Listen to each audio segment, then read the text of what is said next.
Hello and thank you for joining us on this edition of NHK Newsline. I'm Raja Pradhan with the news from Tokyo. We start here in Japan, where people are bracing for blizzards and heavy snowfall through Friday. Authorities say central and northeastern areas are especially at risk. A powerful cold air mass will create a strong winter pressure pattern lasting until around Friday. Snowfall will continue mainly along the Sea of Japan, and there could be heavy snow, even in non-mountainous areas.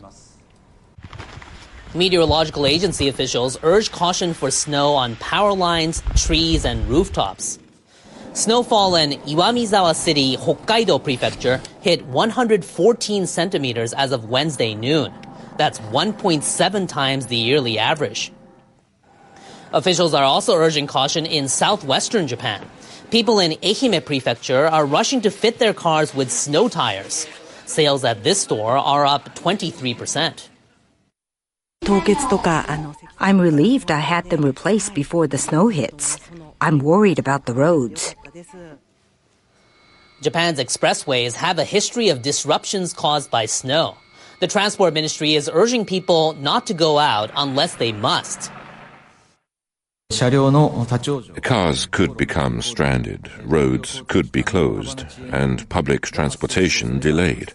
The Meishin Expressway was partly closed for 34 hours in January last year because of heavy snow.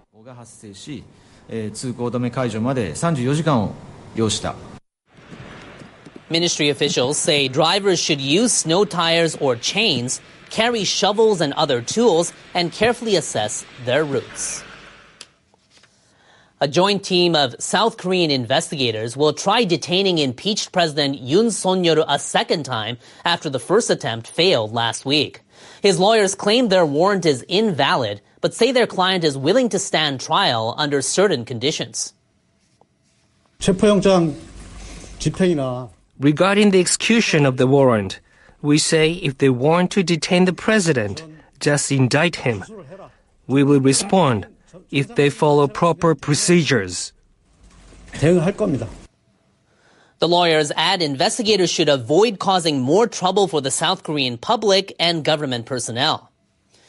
On Tuesday, a court approved a second warrant for Yoon's detention on suspicion of orchestrating an insurrection over last month's martial law order. Yoon maintains his actions were valid. And there are signs he's bracing for a siege. Some South Korean media outlets report barbed wire has been installed inside the presidential compound and buses are being used to block entrances. Next, Japanese authorities are warning of a hacker group with suspected ties to China.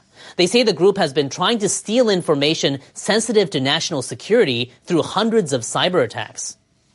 Cybersecurity officials said on Wednesday the group called Mirrorface has carried out 210 attacks since 2019. They say the hackers have targeted Japan's foreign and defense ministries as well as politicians and firms in the telecom and chip sectors. They say analysis of the malware used in the attacks suggests China was involved. In some cases, the hackers pretended to be existing third parties who had previously exchanged emails with the targeted individuals. This made it difficult for the recipients to realize they were being scammed. Officials are urging caution against emails that appear even slightly suspicious. This includes those with attachments that have unusual file extensions.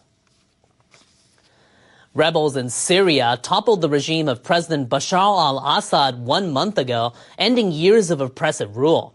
They've since formed an interim government, and they want to usher in a new era of prosperity and stability. Earlier, Newsroom Tokyo's Yoshioka Takuma spoke to NHK World's Kobayashi Yu, who's been gauging the mood in Damascus. Hi, Yu. There must be a newfound optimism among many Syrians, I guess, but I also imagine they are anxious about the future. Can you describe the mood? Yeah, sure, Takuma. And yes, there is a clear sense of optimism. But after more than a decade of civil war, the uncertainty will take much longer than a month to fully fade away. I am standing in Umayyad Square. central Damascus, where interim government flags have replaced posters of Assad. People here say they are hopeful, but at the same time, they wonder if they will really get a government that represents all Syrians, minorities included. Assad fled after being ousted, but some people still fear retaliation. They are still haunted by the specter of war. Syria desperately needs a rebuild. How do you see that progressing?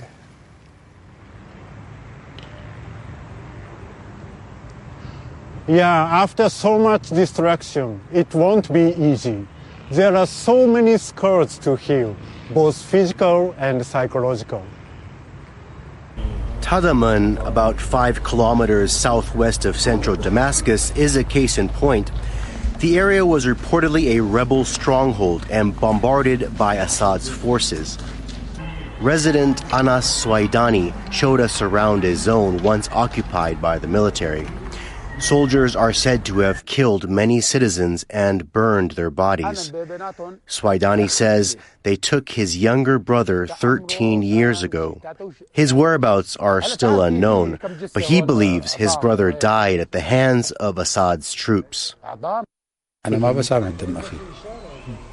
I cannot forgive those who killed my family.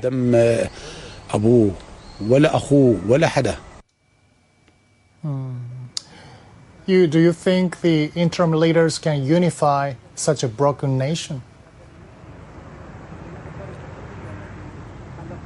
Yeah, many Syrians who have lost their loved ones are understandably filled with resentment. The interim leaders plan to foster reconciliation by engaging with people from all walks of life. But it's clear they can't do it alone.